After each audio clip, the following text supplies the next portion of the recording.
Hi, I'm Dan from Jest Records, and this is Mixdown Mondays.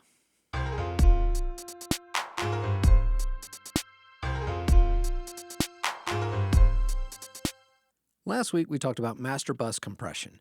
This week, we're going to talk about phase, or more specifically, phase cancellation.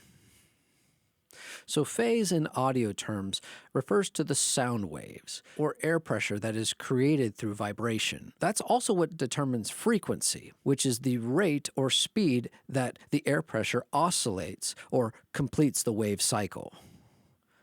So sound travels in waves.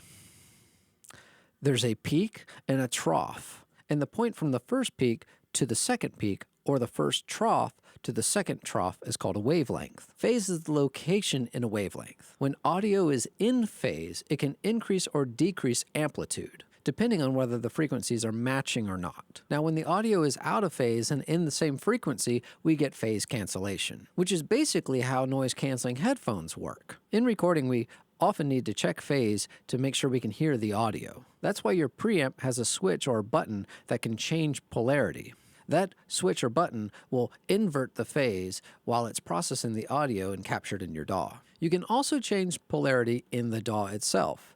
Pretty much almost every plugin has a polarity switch in it, which I'll show you how to locate. Or like in Pro Tools, we can use Audio Suite to select the audio and invert the phase entirely. Where it's really important to watch out for phase cancellation is in miking your drums, essentially because a lot of the times people will mic the top and bottom part of a snare drum or the front and back of a kick drum, and because those microphones are on opposite sides, it's actually recording out of phase. That's when you hit that little polarity switch and puts it back in phase with the top or with the bottom or at least with the rest of the kit. Let's take a quick look of what that looks like in a session.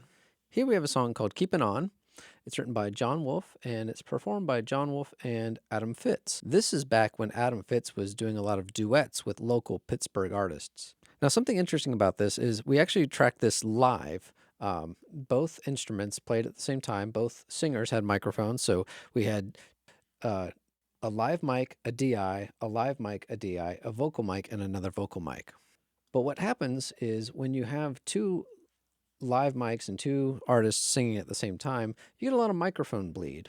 And here is where phase cancellation can come in handy. Now, I did mention that I would show you where to find phase cancellation on your plugins. For instance, if we take a look at the stock plugin by Avid, this little symbol here, that is your phase inversion. So if I were to click that, I have now inverted the phase on this whole channel. On something like the Universal Audio plugins, we have the same button here. That is your polarity inversion. Now, this is where it can get interesting. Because we have two live microphones, what's happening is their vocals are getting picked up not only by the microphone that they're singing into, but it's also getting picked up by their guitar microphone. So let's have a listen here. Who you gonna be? Where you gonna go? Gotta do the thing that make the evening flow. Now let's say we wanted to take that vocal take and it's going to be the same polarity as the guitar microphone, because it was inverted. Now we're going to uninvert it and have it be the same polarity as the guitar microphone. Who you gonna be?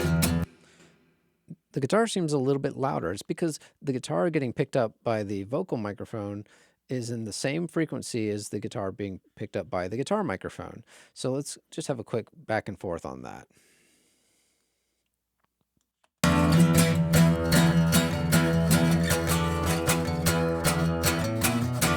Notice how the guitar got thinner as I took it out of phase, and that's because the vocal microphone will have less amplitude because it's not picking up the same frequency. It's an inverted frequency.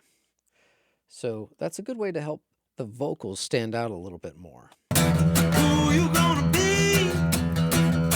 Where you gonna go? So for instance, if we look at Jon's microphone, I also have it inverted. Do you think until the sun comes? Do you think until the sun comes up? So when I invert it, his vocals stand out a little bit more, and then I can mix accordingly. It's definitely a handy little trick for when you are trying to get rid of some of the microphone bleed out of a group session. It doesn't always work in your favor, though, so that's why you always want to check your phase. As always, I hope this has been helpful. Thank you for watching Mixdown Mondays.